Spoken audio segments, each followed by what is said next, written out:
Awesome. Thanks, everyone. And welcome, everyone, to today's webinar, Beyond Zero, Evanston's first passive house project. The team that organized today's event include Alec Gaziel and myself.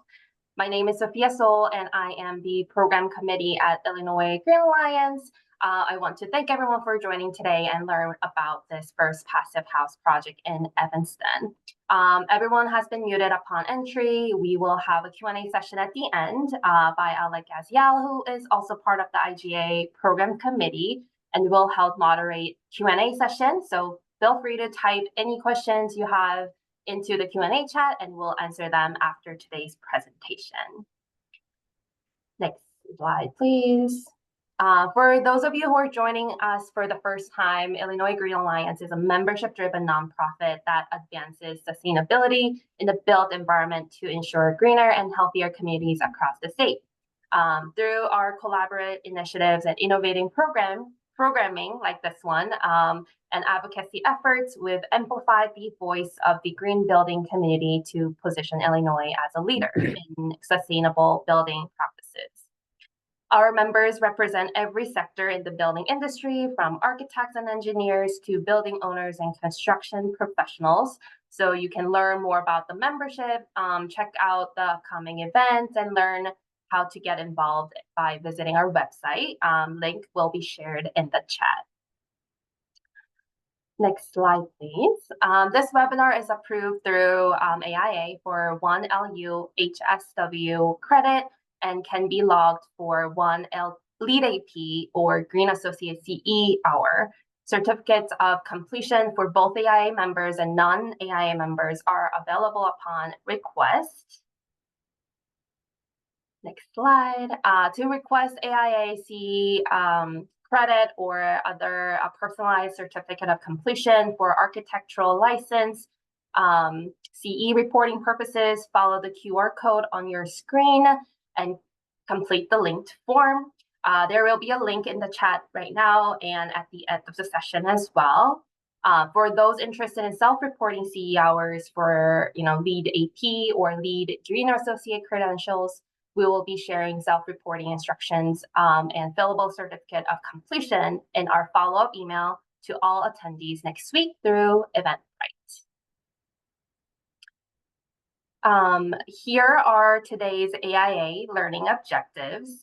You will hear directly from the homeowner, architect, and a builder of this recently completed high-performance home located in the Evanston Ridge Historic District, where most surrounding homes are built from 1880s to 1920s.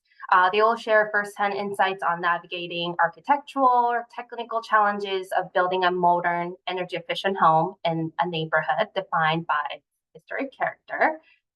Whether you're working on the first electrification project or navigating to retrofit, this will provide some practical and real-world lessons for anyone interested in advancing sustainable residential construction. Next slide. So before we get started, we do want to thank our incredible sustaining sponsors for their commitment to our mission. A special thank you to our gold level sponsors, ComEd, USGBC, and Sloan. If you and your organization want to commit to advancing our vision to a net zero future in Illinois, visit our sponsorship page to start a conversation as well. There will be a link in the chat also. Now, let's get started with today's program. I would love to introduce to our fantastic set of speakers. Scott Berlian is a vice president of Berlian Builders, a family-owned general contracting firm established in 1978. The company specializes in custom residential remodeling, historic renovations, and new home construction throughout Lake and Cook counties. Nathan Kipnis is a fellow of the American Institute of Architects and principal of Kipnis Architecture and Planning, based in Evanston, Illinois, and Boulder, Colorado. He served as the architect for the Evanston's first passive house project. Margaret Stender, the homeowner and inspiration of this project, served as the founding CEO of the WNBA Chicago Sky for 6 years. And prior to that, worked 22 years at the Quaker Oats Company with emphasis on marketing, strategy, and general management. Remember, we'll have a Q&A session at the end, so feel free to add your questions in the chat and our speakers will answer them at the end. And I will now pass it off to our speakers.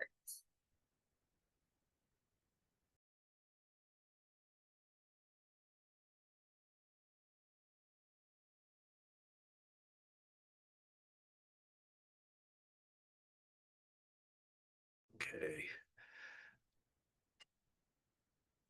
All right, can you see that slide? Yep, we can see your slides. Okay. Well, thank you very much for having us. This was just an amazing project to be part of. It was our first passive house. We've been involved with many high performance homes over the years, LEED Platinum and whatnot. These are some of the kind of the range of stuff we've done. In the upper left, not a certified house, but a really cool one that did a lot of natural passive daylighting and ventilation. And things like new construction at the bottom, that's in Boulder, Colorado. That one is about half complete right now. The one on the right is in Chicago. So a wide range of both new and existing homes. And we always try and integrate where we can a lot of sustainability features. We've also done a lot of work in the historic district. These are all homes we've worked on over the years. We've been in business 32 years, and I think we've probably done about 32 projects, about one a year in the districts. There's a couple different historic districts in Evanston, but this is kind of the feel. A lot of these are, as mentioned before, from the 1880s, 1890s. And really, there hasn't been very many new projects in that district in a very, very long time. Margaret and I got to know each other in the Evanston Bike Club. It was just a fluke that we intersected like that, but this is kind of my second family, and I think Margaret's maybe too. And I'll turn it over to Margaret to go over her aspects of this. Yeah, great. I guess good afternoon, everybody. Thanks for your interest in this project. Wow, how it all got started. So I am a newly retired person and was just looking for a whole new project, kind of a whole new start. It was the first time in a long time I had found myself kind of not attached to children and parents that needed my care. I had lived in Chicago for 40 years and really wanted to move to Evanston to be closer to old and dear friends and with my new friends, as Nathan just mentioned. So I was looking for just a very joyful space, where I could, start afresh, anew. Nate, why don't you hit the next slide for me? For those that don't know, Evanston is a beautiful old community. It allowed me to be closer to people that I love. It's urban, but it's small, and it's definitely not a suburb of Chicago. It's got its own separate identity, very diverse, very progressive, extremely walkable, which were all things that I loved since I was really kind of more of an urban person in sensibility. It did allow me to have more green space, which I didn't have while I lived in Chicago for such a long time. And of course, being right down the street from Northwestern University was a big draw. If I was going to build something from scratch, I felt like it was kind of my responsibility, as well as my care and interest to do something that was environmentally sustainable. Like all of you, I am very concerned about the climate change in our world, and I wanted to be part of the solution, even if it was just a small way. I was also very keen to learn about this new technology. Nathan's really the one that taught me about what is a passive house. I had no idea. I just went to him in search of his environmentally sustainable expertise, but I didn't really understand what that meant. In the design of the home, you'll see, and he'll speak very eloquently about this, we were really trying to bridge to the outdoors. So there's a lot about the home that's kind of outside in, inside out. and to really feel like the nature and the environment of the community comes into the home. So we worked on that very much from a sensibility standpoint. This is my old home. I lived in this house in Chicago for 35 years. I grew up in old home in Virginia, and I lived in an old home for a long time. So I was really seeking a whole new start, something very modern, very minimalist, clean lines, no frills, maximum comfort, and also right-sized for how I was going to live in this retirement stage of my life where I didn't have, lots of children and family around. And then also, as we talked, lots of natural light. So just gives you a sense for why modern. Many people have asked how this came to be, because those of you that know Evanston would probably know that there are not a lot of available lots in Evanston. I started looking in May of 21, and in August of that summer, I discovered 1214 Maple, which is a very large Victorian home just to the right of this slide. And that home had this vacant lot next to it that was a side yard. It was 50 feet wide across the front, and it had never, ever been built on. So we went to the owners and asked them if they would be willing to split the lot into two. Next slide, Nate. And so the owners, the house was up for sale. 1214 was on the market, and it really wasn't selling because 1214, which would have been 108 feet across the front, was very expensive. So splitting the lot into two made the house more affordable, and then we stepped in and bought the vacant lot. So the lot, as you see here, is almost 50 feet across, and kind of standard 172 back. And then the original big Victorian frame house, which is now 1214, has 58 feet across the front. So that's how it happened.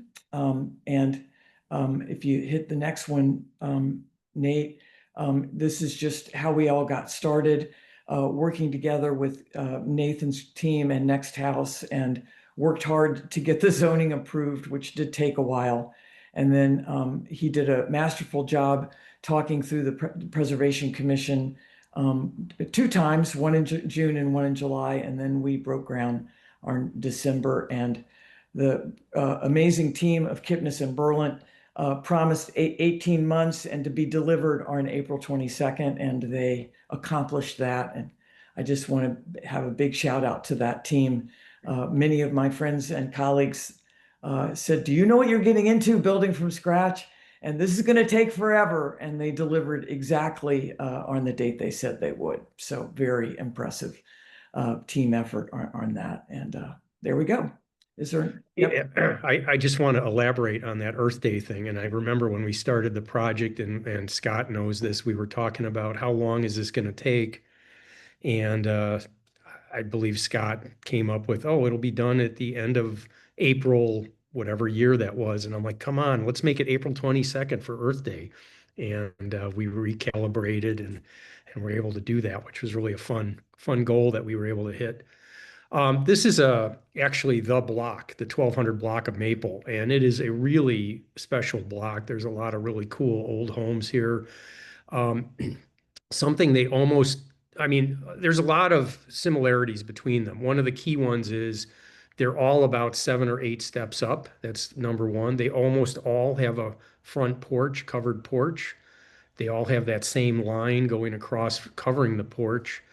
The heights are maxed out, and they're actually higher than what's allowable to build right now. Many of them have bays. Most of the bays are off center, and the entry is on the side opposite the bay. And there's a certain proportion to these windows and proportion to the massing, and the materials tend to be siding, which is actually a really fine height, like the old school where it's only maybe 3 or 4 inches of exposure, or it's stucco. So that's kind of what we were dealing with. And again, these are all from that 1880 to 1920. These here in this picture, probably 1880 to 1900. So a lot of Queen Anne, a lot of fine little detailing. But the massing and everything else is something we were really looking at. There are some examples of modern homes in the Ridge Historic District, but not many. And while I like these homes as isolated items, we were working in a very specific context where we wanted to really relate to the homes adjacent to us. The other thing we wanted to stay away from is when someone gets ill from an accident or aging, out comes the big ramp. In this case, it's wood. A lot of times it's aluminum, and everyone knows, hey, the person in that house is now handicapped in some fashion. And we did not want to do that. This was going to be Margaret's forever home, or is her forever home. And we wanted to take that all into account without having to do something like this.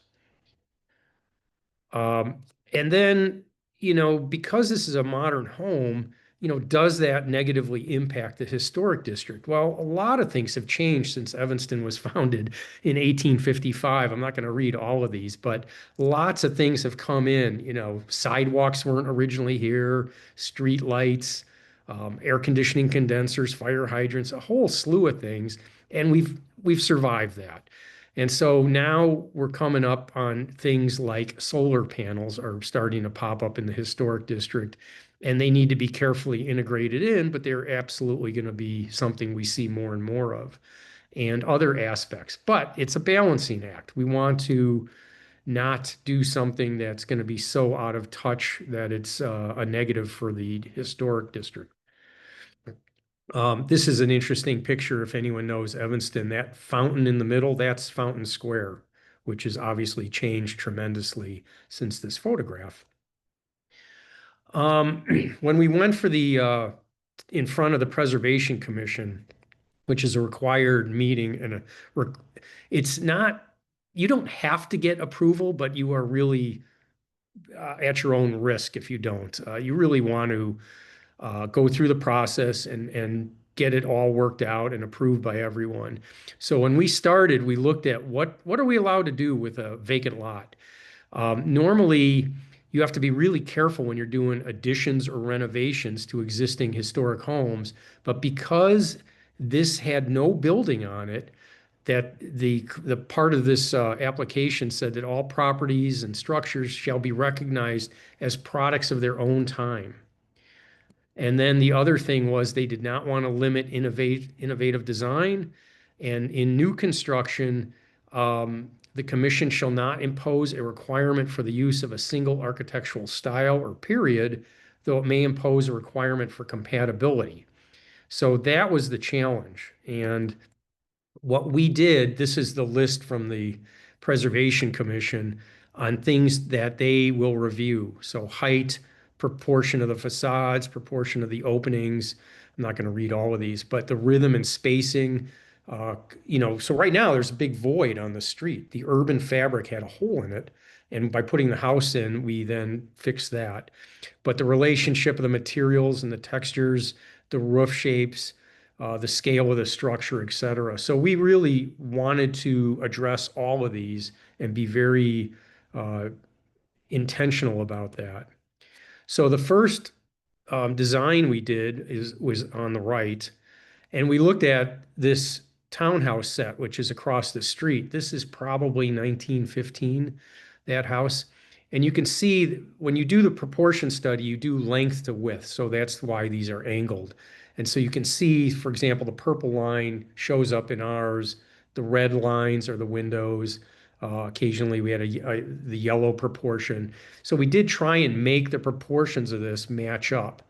When we submitted this, the media in Evanston went crazy. I'm not even sure why, but they certainly did. And a few members of the commission really objected to this. And my comment was, we're putting something in the historic district. What is the historic district? It should be a place where when you look at something, you know exactly what you're looking at. And I used to, during the meeting, I think I mentioned, like, tell me what fake style you'd like me to do if I don't do this. Should it be a fake craftsman or a fake Tudor or whatever? Because, when those craftsman people showed up, the Queen Anne people went out of their minds. So we felt it should really be a modern house. So when you walk through the district, you know what you're looking at. This is what we ended up after the first meeting. We did get some comments. We then took those into account. And what you see here, the horizontal line over is the covered porch that is at the front of the house. The porch in this case is just raised up 3 steps, enough that we didn't need a railing or anything like that. I think I like that. I believe Margaret liked that too, because you're not up quite so high. You're a little more relatable to the people walking by. You see this major bay in the dark siding. We use siding to relate to the house on the right. We use stucco to relate to the house on the left. The roof height is as high as we could make it. It is not as high as the other ones because those were done before the current zoning code came into effect. But we have this major massing surrounding the bay and a minor massing to the left and the entry on the right. So I think it accomplishes everything we wanted with fitting into the neighborhood. And this was a proportioning study we did of those adjacent houses where we showed the horizontal lines lining up and some of the major proportions and the areas adjacent to that. So this shows that in 3D, which is kind of a fun way to look at that. So I want to just back up and speak about why we're doing this. And I mean, I know I'm speaking to the choir here, but just a couple quick slides. So this is one that shows temperature versus CO2, and you can see it tracks very, very closely with that. The little blip during World War II, apparently they changed the way they measure CO2 because I originally thought that had something to do with the emissions from World War II. It does not. It was just they changed their measuring system. But this is a great chart. If anyone doesn't understand climate change and its interrelationship between temperature and CO2, couldn't be a better chart. This is a chart that I've been watching the last couple of years, fairly disturbing. The items on the bottom in blue are from the 1940s through the 60s. And so the temperature was down low and it was fairly bunched up and we didn't see a lot of movement. And decade by decade, it started creeping up in temperature until we hit 2023, the dark red line broke free. It popped out of all the other graphs, and that went up a full half of a degree Celsius in 1 year. 2024 was above it, but kind of skipped along, not too far above it. But, obviously the trend here is hotter and hotter. And so we want to try and address that with what we're doing for the construction and then how the house operates. And then another aspect, of course, is the weather that's created by all this. So extreme fires, high wind events, heavy rain, we have to address that. The fires, not so much here. When we design in Colorado, there's a lot that we need to do with forest fires, but here it's primarily high winds, heavy rain events, flooding, and power outages. And this last chart, which is really the most clear of all, is billion-dollar disaster events from 1980 on. And you can see in the 80s, you had between 2 and 4, 5 events, and that kind of stayed constant until you got into the early 2000s, and then it just started taking off. And we're seeing more and more of this, and you can see in the colors there the reasons for the disasters. So severe storm being a huge one in here. But temperature is a big problem too. High temperatures like we're having today and tomorrow, but also extreme cold. Buildings are the primary emitter of CO2. I just read something this morning that said transportation is. When you combine the building operations and the embodied carbon in the construction, buildings are by far the most intense user or emitter of CO2. So we want to address that head on. When we look at doing projects, there's a whole kind of checklist that we want to look at about trying to be really good. And we energy model in-house. We do that early and often. We want to incorporate wellness principles. one of the key things is electrifying the house. So no fossil fuels. I know Margaret has a funny story about a ComEd incident. Designing a right-sized home. And Margaret was very good about this. You know, on that lot, we could have done a very large home. We did not want to do a big home. We wanted to look big to fit into the neighborhood, but the reality is the house is, I think, 2,900 square feet, which is really a sweet size.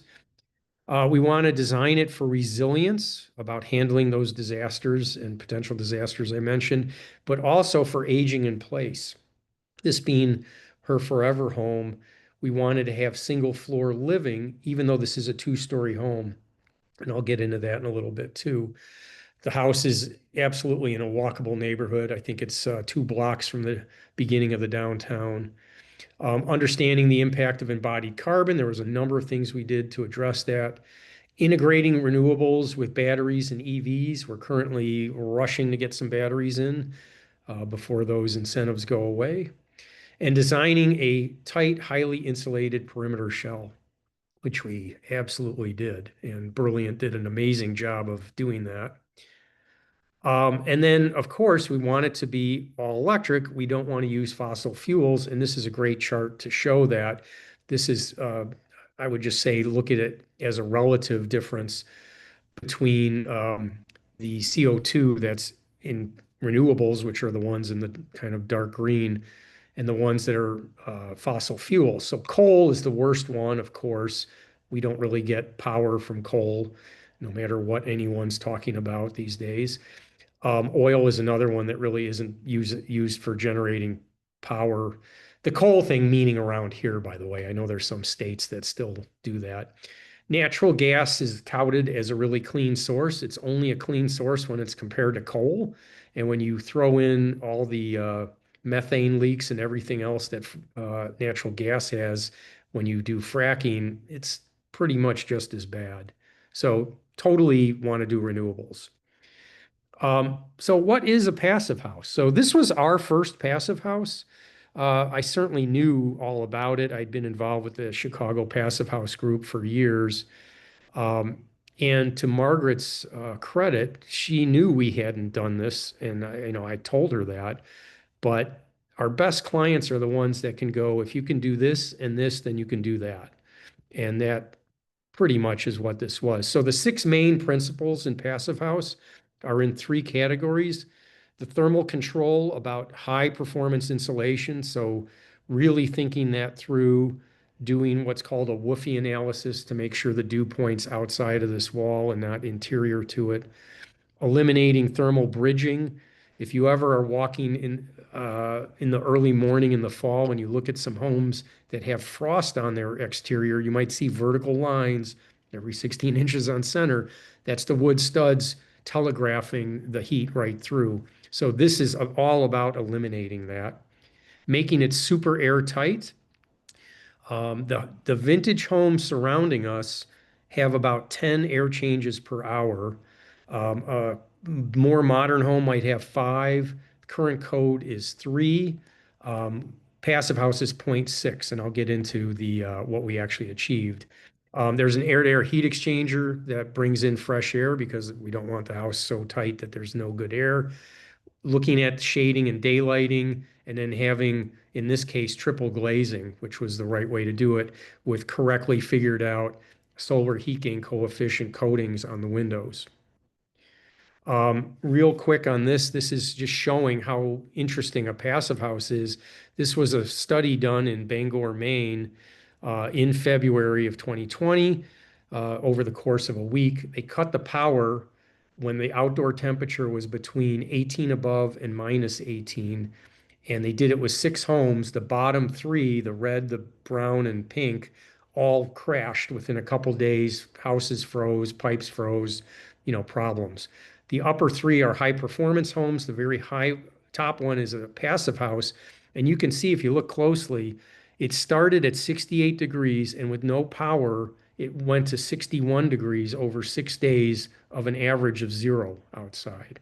So super impressive how that works. And then when we did the actual passive house analysis, we came up short on our heating demand. Everything else we met, cooling demand, peak heating load, peak cooling load, everything was fine. But this one heating one we bombed out on, but not by much. And so we came up with options 1 through 5 that you see in the bottom section, and then at the very bottom, it shows how many, um, how much more on the score we're going to add. And then we talked about what each one of these costs and made a decision based on that. So this is a really great way to itemize this and to prioritize which way to go for various options to address that. And it worked out really, really well. So some of the key features that are incorporated into the house, passive survivability, because it's got such great daylighting and natural ventilation. But even if you don't do the ventilation, you could ride out a heat wave um, or a real cold spell just because of how well it's insulated. Resiliently designed to handle that. Designed for aging in place. We have the first floor is all at one level, and you can see again, there's just 3 steps here. If we actually had to add a ramp, we could do that into the landscape. But there's a study on the first floor, a bathroom that is a 3/4 bath with a 0 threshold shower. The doors are slightly wider. The hallway is a little wider. Located in Evanston, a great walkable community. This was Passive House certified as well as passive as Theus Zero, which is a little rarer one as well. And by being next to Lake Michigan, obviously have fresh water forever, and the lake effect helps temper the thermal issues out there. And Scott, feel free to jump in. I know there's the other part coming up here, but this is pre-wired for battery backup. As I mentioned, we're actively working on that. It's in for permit right now. Designed as net zero on an annual basis. We're getting our feedback now that we've had it up and running for over a 1.25 years. All electric, no gas connection. Super high levels of insulation, and I'm not going to remember exactly what they are, but much, much more than a normal house. Super tight perimeter shell. We actually got the ACH instead of 0.6 because of some of the trade-offs we had. We actually had to hit 0.45, which was a little scary to try and attempt that. And we actually hit 0.37, which is really tight. Our baseline, that should actually be a negative 4.39. So there's a 29 panel array. You can see there's panels on the garage as well as panels on the main house.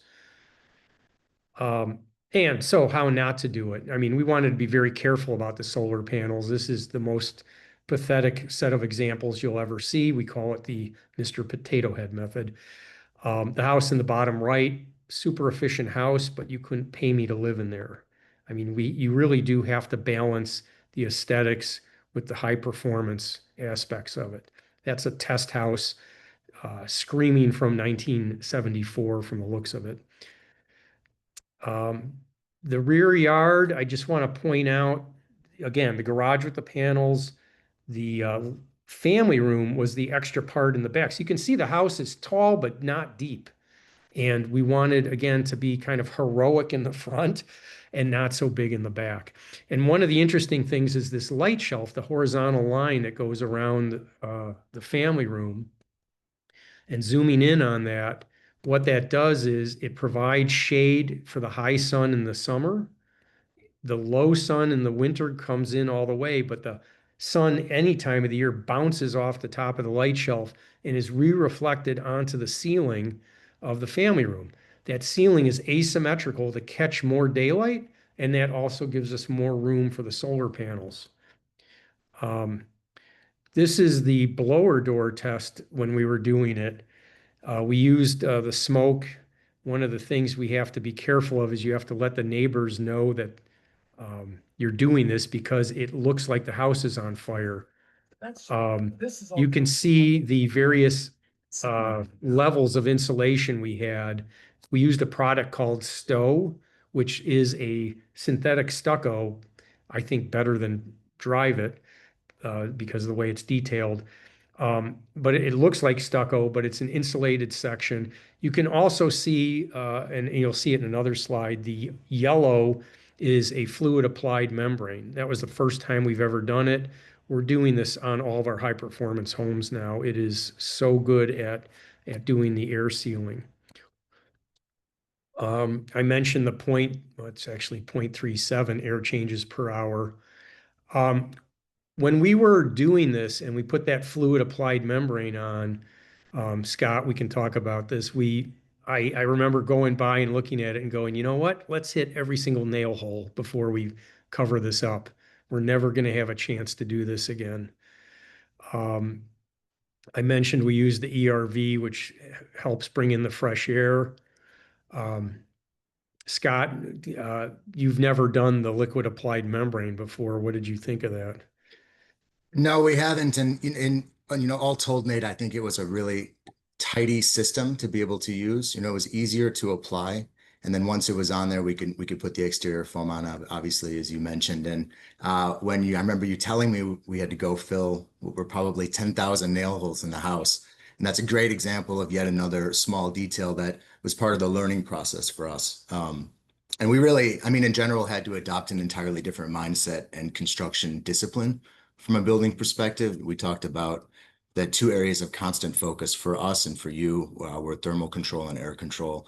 And then additionally, I think that we really had to have a more rigorous sequencing for the trades in order to ensure the passive house detailing, and then to really try and avoid the sort of fix it in the field solutions, because we knew there was not as much leeway or ability to correct even small errors. Hence, these tests, like the smoke test, which we had never seen before, were really helpful in being able to actually walk around the house and pinpoint where we had air leakage. It was sort of, in addition to this layered wall assembly, I think you're going to talk about it a little bit with the continuous foam around the house. The entire house is sealed from underneath the foundation all the way up. So we have exterior insulation outside of the foundation, inside of the foundation, on the entire outside of the house, the entire inside of the house. And that helps us maintain or prevent the loss of heat, obviously. Yeah, And it's then, like a drink cooler. yeah, and we sort of joked that the house is sealed up so tightly that it could float in Lake Michigan. But you note here that we have the energy recovery ventilators, which it conditions the air that we bring into the house, the makeup air, and makes the house very livable, very comfortable, and it actually helps with people living there that have been in the house that have had allergies and have said, we don't have any symptoms anymore when we're in this house because the air is so clean. We had a Um, tour, an hour-long tour, like a month and a half ago, when people had a lot of allergies. This woman was in the house for 1 hour. She goes, "Oh my God, my allergies are gone." And and it feels that way inside I'd the never house. heard that. And one of the things Margaret mentioned to me, which does make sense, and again, I'm not sure I really ever heard this, is it's just very little, if no dust, which is fantastic. Two other quick things. The garage is structurally set up for a future coach house, which is a good thing. Evanston recently allowed ADUs, so that is an option there. And we were very strategic with where we were placing the windows. You'll see this in the final photos.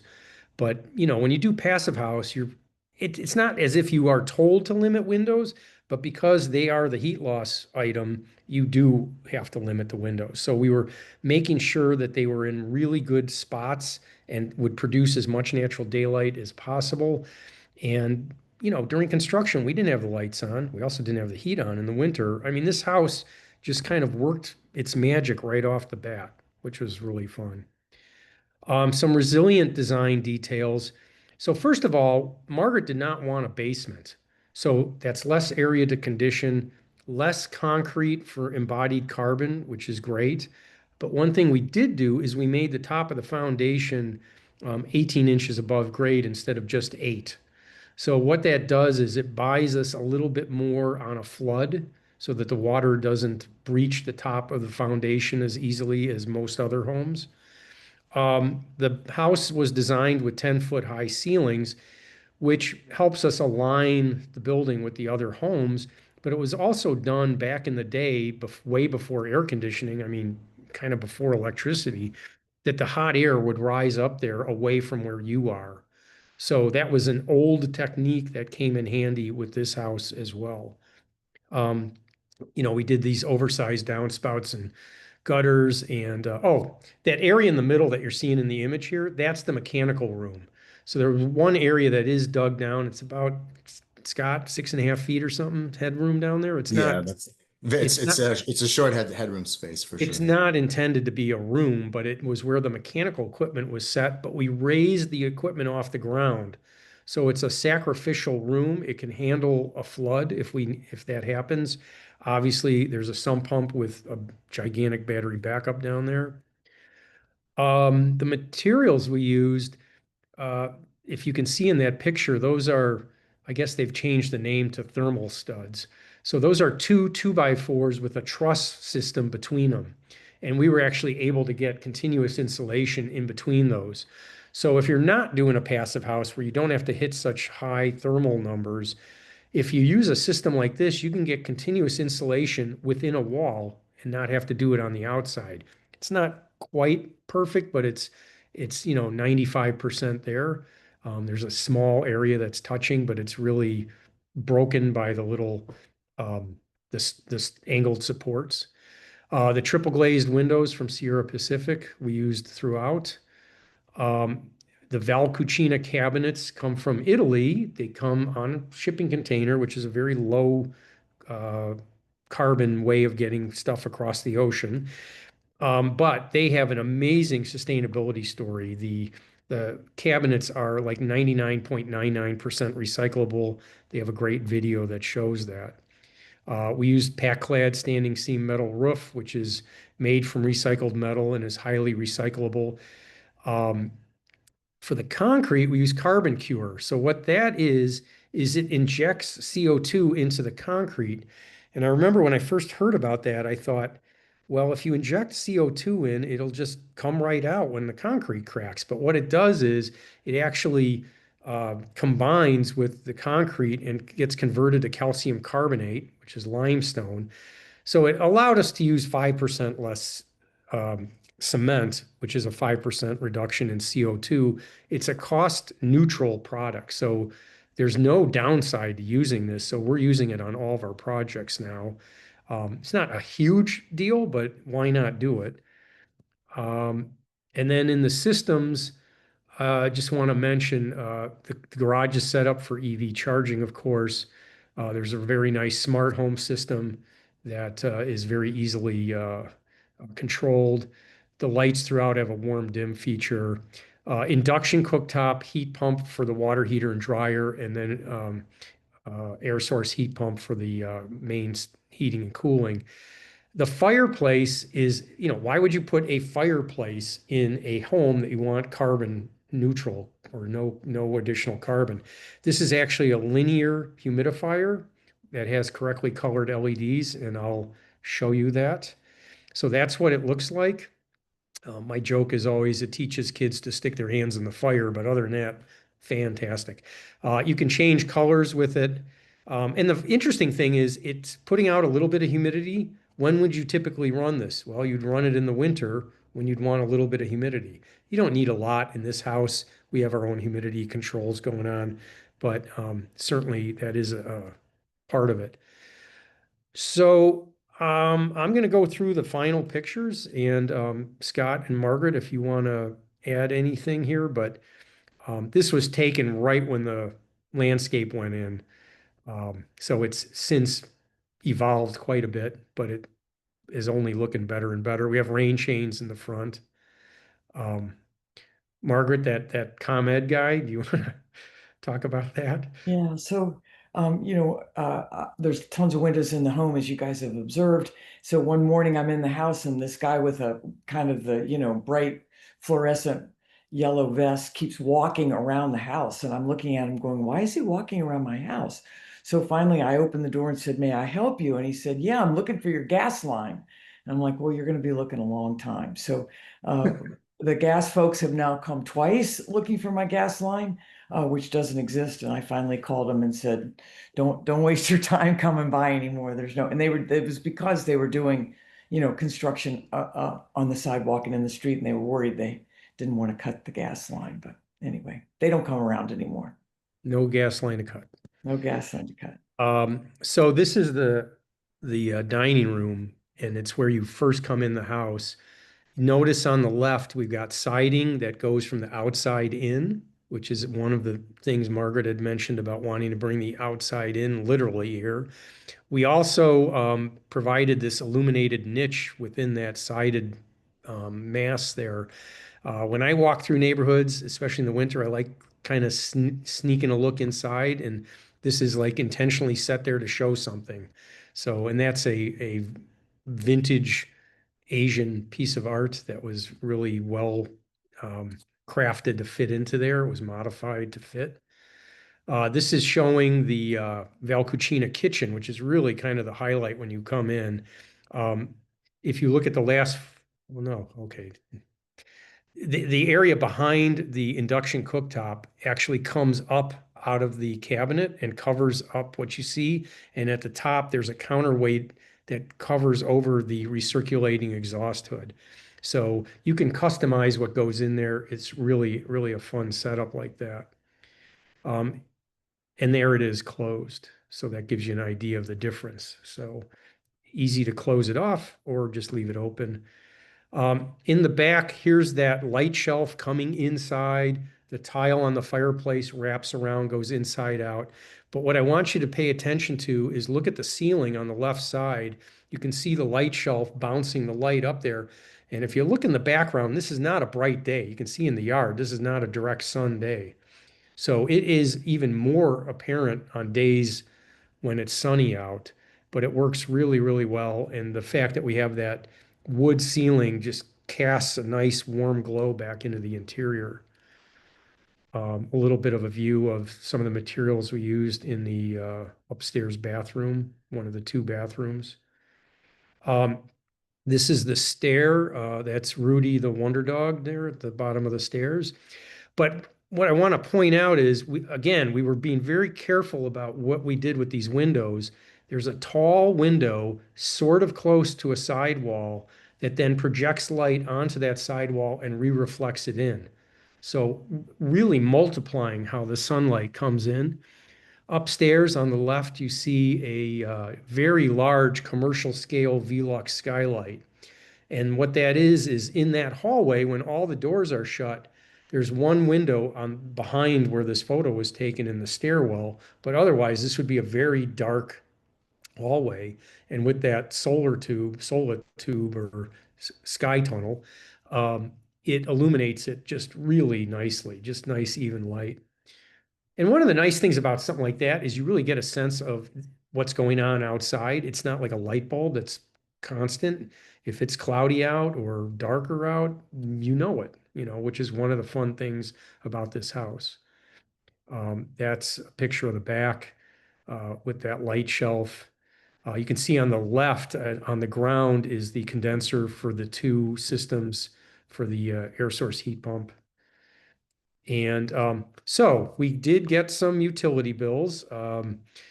This first year has been a baseline year. And so Margaret and I have talked about not wanting to change the house or how she lives in the house. We want to get 1 year in.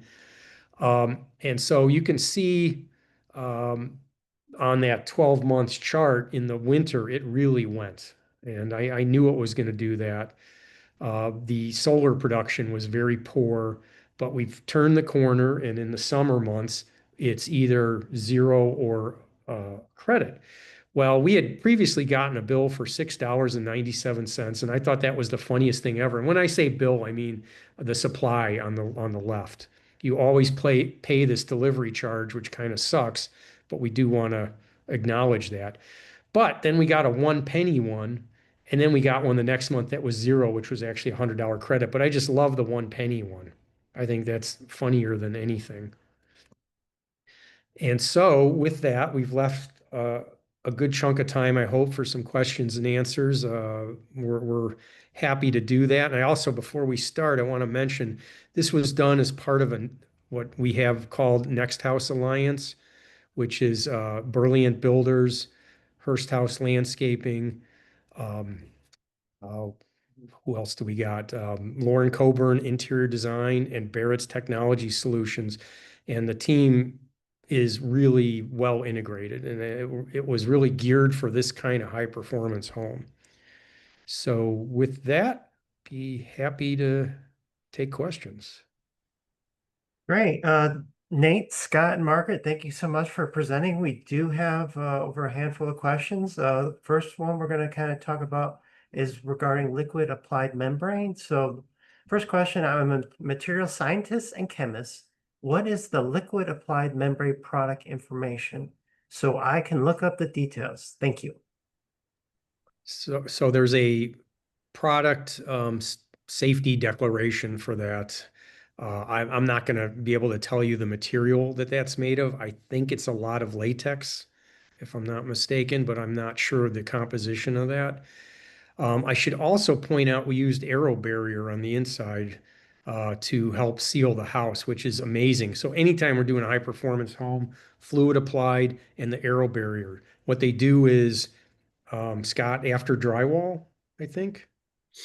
Yeah, are you referring to the aero barrier or the aero sealing in the Aero ductwork? seal, yeah. The aero sealing, yeah. So once our ductwork was in place and taped up, we applied this on the interior, and it basically goes through the entire duct system and coats the interior of the ductwork to fill Well, up any of those additional little holes. but also spraying the it's an aerosoled latex that goes in every little hole, and they do that in real time with the blower door test, and you can see exactly what it's doing. And those two things of the fluid applied and that really made this possible. Remember, there are two products, Red Guard and Gold Coat, that might give the question, the question, whoever asked the question, some more information that they can sort of pursue. And then a follow-up on this, how many decades is the liquid applied membrane projected to last? And will it survive many earthquakes? Well, it is flexible. I know that. So it's not a brittle product. I don't foresee earthquakes as the issue here. I know we have the fault down in St. Louis, but that's really not the concern. I don't see how that product deteriorates. It's not exposed to the elements. It's really not even exposed to air. So I don't think that's an issue at all. I've never heard that as a problem. The things I have heard before are like when they first came out with the tape systems, that people were concerned that those would have issues over time. I don't really know how those are performing at this point, but this is a different kind of animal. This is on and not exposed, so I don't see it as an issue. Quick follow-up. Sorry, Scott, could your mic evidently broke. Could you provide the product names for the liquid applied membrane? Thanks.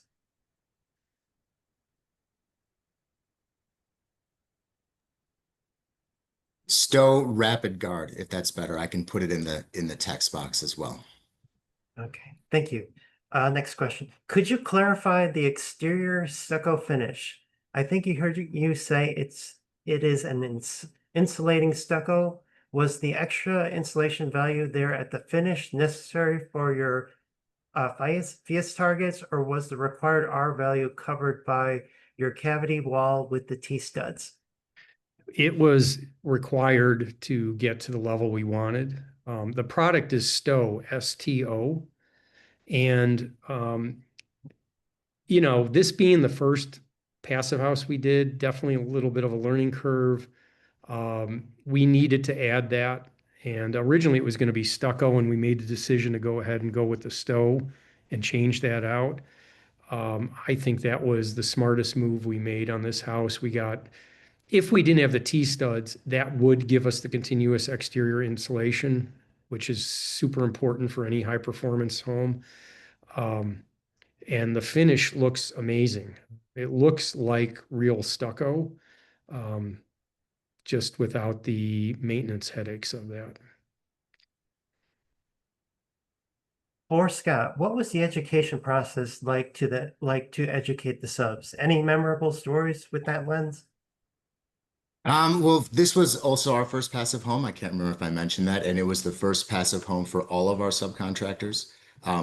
Many of whom have worked with us for decades and knew what they were signing up for. They were, I think, part of the reason that this project worked so well for everybody is that we had routine site visits that Nate and Margaret and our designer attended so that we could work through these questions on the fly as they came up, and get ahead of them. I think one of the ones that stands out to me now is that we instructed our electrician that he had to foam the interior of his conduit at all of the external penetrations of the house. And I remember the look that he gave me when I told him that was a little bit flabbergasted, but we ended up doing that. And I think there were a lot of those moments where the subs uh, sort of acknowledged what we were doing. They all believed that this is the future of construction. So they were happy to learn these processes. And the really nice thing is and I'll say this very briefly, we finished an 8,500 square foot home recently in Highland Park on the lake, and it's an entire glass and steel home. Many of the same subs worked with us on that project. And we thought that for sure this home would be air conditioning in the neighborhood, right? It's the opposite of the sort of home that Margaret says. But when we were finished, we achieved an ACH of less than 1, which was well above the community standards and getting close to approximating sort of at least the same sport, if not the same ballpark that we had here. Nobody cared on that project but us. We were very excited about it, but I think that it's a testament to the fact that these skills can be learned. It is the future of construction, and that Margaret and this house especially are helping push the industry in what we think is the right direction. What kind of thermal bridging penalty, if any, did you see from the outside in siding? Yeah, everything's thermally broken. So even though the elements look like they're coming in, they are completely isolated. I think the light shelf was one of the trickiest details of that. And when you do the WWOOFie study, and FIAS is maniacal about this, they go over every detail and they want to see the pictures during construction. And you're not going to play any games with them. They have no sense of humor for this stuff. But it's good. It's a really rigorous program. And just like Scott said, once you get your mind into it, it's hard to get out of it. It's pretty contagious. And I think that, to Margaret's credit, it gave us and Scott and the rest of our Next House team experience with this. But most importantly, it gave these construction workers the ability to do this, that there's no way they would get this experience if they didn't do an actual house. You can watch as many videos as you want. Actually doing something like this is really, really important. Another question, would like to know if any steel or composites were used to reinforce your concrete. So in the concrete, there's rebar. There's very little steel in the house, but there is some. So this picture you're seeing here on the very right side of the overhang is a steel beam. The rest of it is all with wood. And I think that, I don't know, there might have been, there was a steel column associated with that, 2 steel columns. I don't think there was a lot else. There might have been 1 beam going across internally, but for the most part, we tried to stay away from that, but not from so that 1 steel beam actually is a thermal bridge item, but you're allowed some aspects of that, but we tried to limit that to very, very minor numbers of conditions. So 1 minute left, and I'm throwing in this question. There are some follow-up questions, but what is an actionable takeaway from this for our audience to apply to their own projects? Margaret, you want to share some thoughts? Well, I think Scott really already mentioned it. One of the really wonderful things that we instituted with these weekly multi-people meetings, everybody there together talking through things, really ensured that we did it right the first time. And there was not a lot of like, oh man, we really botched that. Now we got to take it all apart and redo it differently. And so I think really that mindset of teamwork and really clear collaboration. We had follow-up after every meeting where things were written down and everybody could see it. Really helped to, kind of do it right the first time. So I think sometimes folks bristle at not wanting to invest that time, but it really helps in the long run. Yeah, and I think along those same lines, as a potential client, just don't be afraid to ask questions. This is a learning process for everyone, and I think that the process itself can be a lot more enjoyable, especially it was for Margaret, if you feel like you have more engagement and buy-in with it. And then another quick one, if your architect calls for sheep's wool insulation in the walls, make sure that you know exactly what that means. Yeah, we tried, we looked into that, and it's insanely expensive. But the funny thing is, and we didn't use it, but the funny thing is I was told it makes your house smell like a barn for 3 or 4 weeks and then it settles down. But no, we did not use that. Fun as that one is, because it embodies carbon, it's a good answer, but. Thank you so much, speakers, and thank you, Alec, for hosting our Q&A. Thank you, Sophia, for introducing our program today. And thank you, audience. I just put a link in the chat to our feedback survey if you'd like to share any feedback on today's webinar. And we can see if we can get our speakers to answer a few of those unanswered Q&A questions to include in our follow-up. So thank you all again for joining us today, and have a great rest of your day.